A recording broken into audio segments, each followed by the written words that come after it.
சின்ன மசாலா ரொம்ப சுலபமாக செஞ்சிடலாம். கடாயை அடுப்பில் வச்சு ஹீட் ஆனதும் ஆயில் சேர்த்து கடுகு சேர்த்து பொரிச்சிக்கலாம்.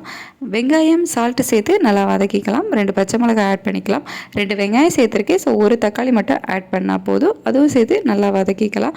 தக்காளி வெங்காயம்லாம் நல்லா வதங்கினதுக்கப்புறமா அதிலிருந்து பாதியை பேஸ்ட்டுக்காக எடுத்து வச்சுருக்கேன், அரைச்சி எடுத்துக்கணும். சுண்டல் வந்து வேக வச்சு வச்சுருக்கேன். இதிலேருந்து 2 ஸ்பூனை எடுத்து அரைக்கிறதுக்காக எடுத்து வச்சுக்கலாம். இதெல்லாம் கொஞ்சம் ஆறட்டும். ஆறினதுக்கப்புறமா மிக்சியில் கிரைண்ட் பண்ணிக்கலாம். மீதி இருக்கக்கூடிய தக்காளி வெங்காயத்தை கூட இன்னும் கொஞ்சம் சுண்டல் இருக்குல்ல, அதை இது கூட ஆட் பண்ணி நல்லா கலந்து விட்டுக்கலாம். அதுக்கப்புறமா மசாலா ஆட் பண்ண ஆரம்பிச்சிடலாம். 1/2 ஸ்பூன் மஞ்சள் பொடி, 1 ஸ்பூன் தனியா பொடி, 1/2 ஸ்பூன் வத்தல் பொடி சேர்த்துருக்கேன். இதெல்லாம் கொஞ்சம் பச்சை வாசனை போகிற வரைக்கும் வதக்கிட்டு கொஞ்சம் தண்ணி சேர்த்து கொதிக்க விட்டுக்கலாம். இதுக்குள்ளே நம்ம பேஸ்ட்டுக்காக ரெடி பண்ணியிருந்தோம்ல, அதை வந்து கிரைண்ட் பண்ணி எடுத்து வச்சுருக்கோம். இதே வந்து இது கூட ஆட் பண்ணிக்கலாம். தேவையான அளவு தண்ணி உப்பு சேர்த்து நல்லா கலந்து விட்டு கொதிக்க வச்சு எடுத்தீங்க அப்படின்னா சன்னா மசாலா சூப்பராக ரெடி. சப்பாத்தி, தோசை, இட்லி இது கூடலாம் வச்சு சாப்பிட்றதுக்கு செம்ம டேஸ்ட்டாக இருக்கும். ட்ரை பண்ணி பாருங்கள்.